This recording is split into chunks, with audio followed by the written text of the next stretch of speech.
लोकसभा निवडणुकीत भाजपनं 400 पारचा नारा दिला होता, पण त्यांना फक्त 240च जागा निवडून आणता आल्या। त्यामुळे 2014 आणि 2019 मध्ये स्वबळावर सरकार आणणाऱ्या भाजपला आता एनडीए मधल्या घटक पक्षांची मदत घ्यावी लागली। लोकसभेनंतर महाराष्ट्र, झारखंड, हरियाणा आणि जम्मू काश्मीरच्या निवडणुका एकत्र होतील असं बोललं जात होतं, मात्र तसं झालं नाही। निवडणूक आयोगानं केवळ हरियाणा आणि जम्मू काश्मीरच्याच निवडणुका घोषित केल्या, पण महाराष्ट्रातली निवडणूक पुढे ढकलणं भाजप आणि महायुतीला बॅकफुटवर घेऊन जाऊ शकतं असं बोललं जातंय। कारण जम्मू काश्मीर आणि हरियाणा निवडणुकीचा निकाल महाराष्ट्रासाठी लिटमस टेस्ट ठरणार आहे, कारण दोन्ही राज्यात भाजप विरोधी वातावरण असल्याचं बोललं जातंय। लोकसभेत भाजपला या दोन्ही राज्यात सेटबॅक बसलाय। हा खड्डा भरून काढण्यासाठी भाजपला आता सगळी ताकद पणाला लावावी लागणार आहे, काहीही करून कमबॅक करावं लागणार आहे। कारण या दोन राज्यात भाजप सत्तेवर आली नाही तर महाराष्ट्रही हातून निसटू शकतो अशी शक्यता वर्तवली जाते। आता हरियाणा आणि जम्मू काश्मीरच्या निवडणुकीचा महाराष्ट्रातल्या निवडणुकीवर कसा परिणाम होऊ शकतो, कोणते मुद्दे भाजपला बॅकफुटवर घेऊन जाऊ शकतात, पाहूयात या व्हिडिओमधून। नमस्कार, मी चिन्मय आणि तुम्ही पाहताय बोलभिडू। लोकसभेनंतर हरियाणा आणि जम्मू काश्मीर मधल्या निवडणुका भाजपसाठी कठीण असल्याचं बोललं जातंय। त्याची वेगवेगळी कारणं सांगितली जात आहेत। आता ही कारणं नक्की काय आहेत आणि लोकसभेला या दोन्ही राज्यात भाजपचा परफॉर्मन्स कसा राहिला ते पाहूयात। सुरुवात करूयात हरियाणापासून। हरियाणामध्ये लोकसभेच्या 10 जागांपैकी भाजपनं 46.1% मतांसह 5 तर काँग्रेसनं 43.7% मतांसह 5 जागा जिंकल्या। 2019च्या लोकसभेत भाजपनं 58% मतांसह सगळ्याच 10 जागा जिंकल्या होत्या, पण यंदा भाजप हरियाणात निम्म्या जागांवर आली।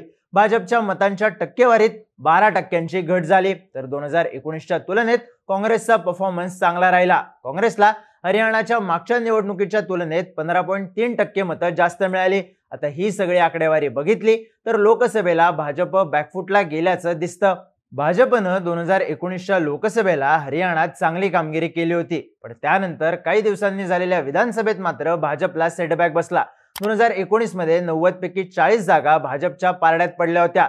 2014 मध्ये एक हाती सत्ता स्थापन करणाऱ्या भाजपवर 2019 मध्ये अल्पमतात सरकार चालवण्याची वेळ आली। आता मागच्या 2 लोकसभा आणि 2 विधानसभा निवडणुकींची आकडेवारी पाहिली तर इथं भाजपची ताकद हळूहळू कमी होताना दिसतेय। हा ट्रेंड कायम राहिला तर आत्ताच्या विधानसभा निवडणुकीतही भाजप बॅकफुटला जाऊ शकते अशा चर्चा आहेत। मागच्या 2 टर्म इथं भाजपचं सरकार आहे, त्यामुळे सरकार विरोधात मोठ्या प्रमाणात अँटी इन्कम्बन्सी आहे। शिवाय लोकसभा निवडणुकीआधी भाजप नेतृत्वानं हरियाणाचे मुख्यमंत्री मनोहरलाल खट्टर आणि गृहमंत्री अनिल विज यांची उचलबांगडी केली। हे दोन्ही बडे नेते खत्री समुदायाशी संबंधित आहेत, ज्यांची हिस्सेदारी हरियाणातल्या एकूण जनसंख्येत 8%ची आहे आणि या मूळ पंजाबी भाषिक खत्री समाजाचा राज्यातल्या अनेक जागांवर मोठा प्रभाव आहे। खास करून हा समाज भाजप समर्थक म्हणून ओळखला जातो। जनसंघाच्या काळापासून हा समाज संघाशी निगडित आहे असं बोललं जातं। या दोन्ही मोठ्या नेत्यांना बाजूला सारल्यानं खत्री समाजात निराशा असून जाट तर नाहीच, पण आता खत्री समाजही भाजपपासून दूर जाऊ शकतो अशी शंका वर्तवली जाते। हेच आता जम्मू काश्मीर बाबत बोलायचं झालं तर 5 वर्षांपूर्वी भाजपनं जम्मू काश्मीरला विशेष राज्याचा दर्जा देणारं कलम 370 हटवलं। या राज्याचे 2 तुकडे करत जम्मू काश्मीर आणि लडाख असे 2 स्वतंत्र केंद्रशासित प्रदेश केले। जम्मू काश्मीरचे 2 भाग झाल्यानंतर इथं लोकसभेची पहिलीच निवडणूक पार पडली। या दोन्ही केंद्रशासित प्रदेशात मिळून लोकसभेच्या एकूण 6 जागा आहेत, त्यातल्या 5 जागा जम्मू काश्मीरमध्ये तर 1 जागा लडाखमध्ये आहे। या निवडणुकीत काँग्रेसची फारशी ताकद दिसून आली नाही। जम्मू काश्मीरमध्ये भाजपनं 2, JKN अर्थात जम्मू काश्मीर नॅशनल कॉन्फरन्सनं 2 आणि अपक्षानं 1 जागा जिंकली। लडाखची जागाही अपक्षानं जिंकली। अलीकडेच इथे लोकसभेची निवडणूक पार पडली असली तरी मागच्या 6 वर्षांपासून इथं लोकांनी निवडून दिलेलं सरकार नाहीये। इथं विधानसभेची शेवटची निवडणूक 10 वर्षांपूर्वी झाली होती। 2014 मध्ये जम्मू काश्मीरच्या जनतेनं कोणालाही बहुमत दिलं नव्हतं, त्यामुळे सरकार स्थापनेसाठी तब्बल 49 दिवस लागले। त्यानंतर PDP आणि भाजपनं एकत्र येत मेहबूबा मुफ्ती यांच्या नेतृत्वात सरकार बनवलं, मात्र अंतर्गत कुरबुरीतून भाजपनं 2018 मध्ये पाठिंबा काढून घेतला। त्यानंतर हे सरकार कोसळलं।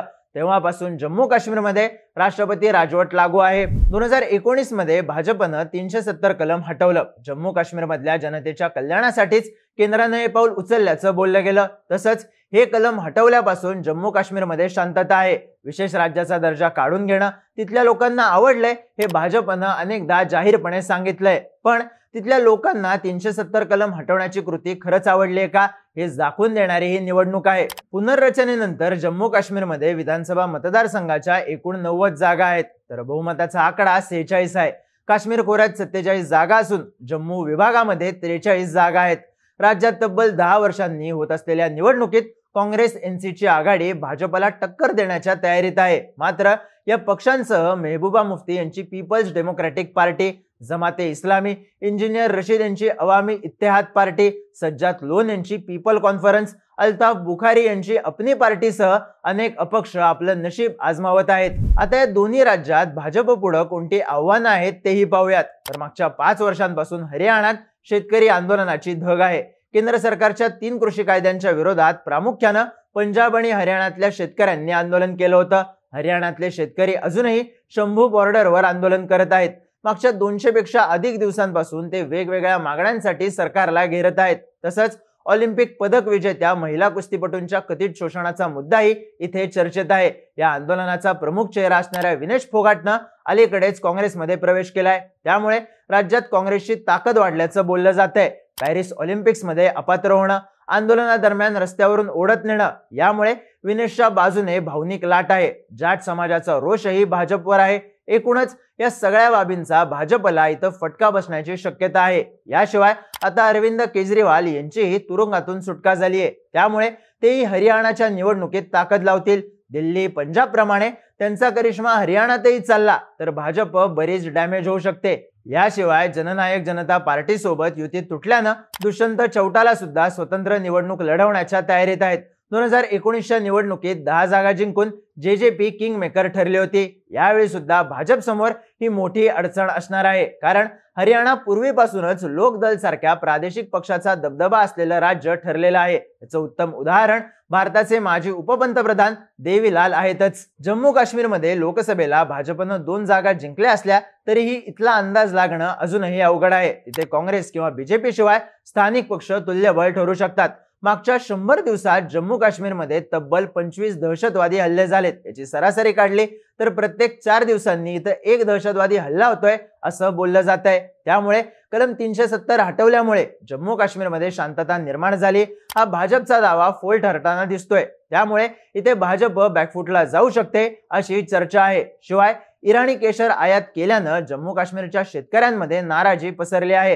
कलम 370 हटवल्यानंतर राज्यात पर्यटन वाढून तरुणांना रोजगार मिळण्याचा दावा केंद्र सरकारकडून करण्यात आला होता। प्रत्यक्षात मात्र राज्यात बेरोजगारीची टक्केवारी वाढल्याचं दिसतं। इथला बेरोजगारीचा दर 28.2% असून हा दर मागच्या 45 वर्षांमधला सगळ्यात हायेस्ट आहे। या सगळ्याचा फटका भाजपला बसण्याची शक्यता आहे। पण जम्मू काश्मीर आणि हरियाणाच्या निकालाचा महाराष्ट्रावर कसा परिणाम होऊ शकतो ते सुद्धा पाहूयात। याचा पहिला परिणाम म्हणजे या दोन्ही निकालांचा महाराष्ट्रावर थेट पडणारा प्रभाव। जम्मू काश्मीर आणि हरियाणाच्या एकूण विधानसभा जागांची बेरीज केली तर त्याची बेरीज 180 इतकी होते। तर एकट्या महाराष्ट्रात विधानसभेच्या 288 जागा आहेत। शिवाय आर्थिकदृष्ट्या महाराष्ट्र भारतातलं महत्त्वाचं राज्य आहे। महाराष्ट्रात आधीच मराठा आरक्षण, राजकोट प्रकरण यामुळे महायुती बॅकफुटवर आहे। अशा स्थितीत हरियाणा आणि जम्मू काश्मीरमध्ये भाजपला फटका बसला तर याचा थेट प्रभाव महाराष्ट्रावर होऊ शकतो। इथल्या लाटेचा महाराष्ट्राच्या निवडणुकीत वापर केला जाऊ शकतो। यामुळे काठावरच्या जागा मवियाकडे शिफ्ट होण्याची शक्यता नाकारता येत नाही। काँग्रेस आणि मवियाच्या केडरमध्ये आत्मविश्वास भरण्यासाठी या 2 राज्यांच्या निवडणुका महत्त्वाच्या असतील।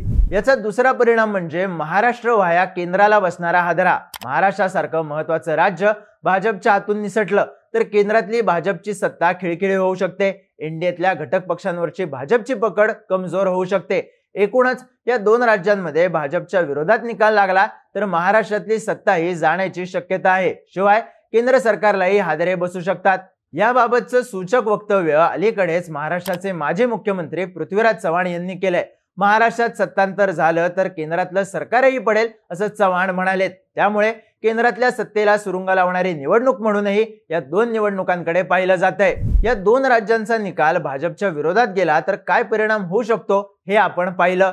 पण जम्मू काश्मीरमध्ये भाजपनं आखलेली रणनीती आणि स्थानिक नेत्यांना पक्षात घेऊन दिली जाणारी ताकद पाहता इथं भाजपचं कमळ फुलण्याची शक्यताही नाकारता येत नाही. शिवाय भाजप किंगमेकरच्या भूमिकेत आली तर इथं 2014 प्रमाणे भाजप नवी समीकरणं आखून सत्तेत बसू शकते. असं झालं तर याचं सगळं क्रेडिट कलम 370 हटवण्याला दिलं जाऊ शकतं. यावरून भाजप महाराष्ट्रात राष्ट्रप्रेमाचं नरेटिव्ह बिल्ड करू शकतं. यापूर्वी उरी एअर स्ट्राईक आणि बालाकोट एअर स्ट्राईक करून राष्ट्रप्रेमाचं नरेटिव्ह मांडण्यात आलं होतं.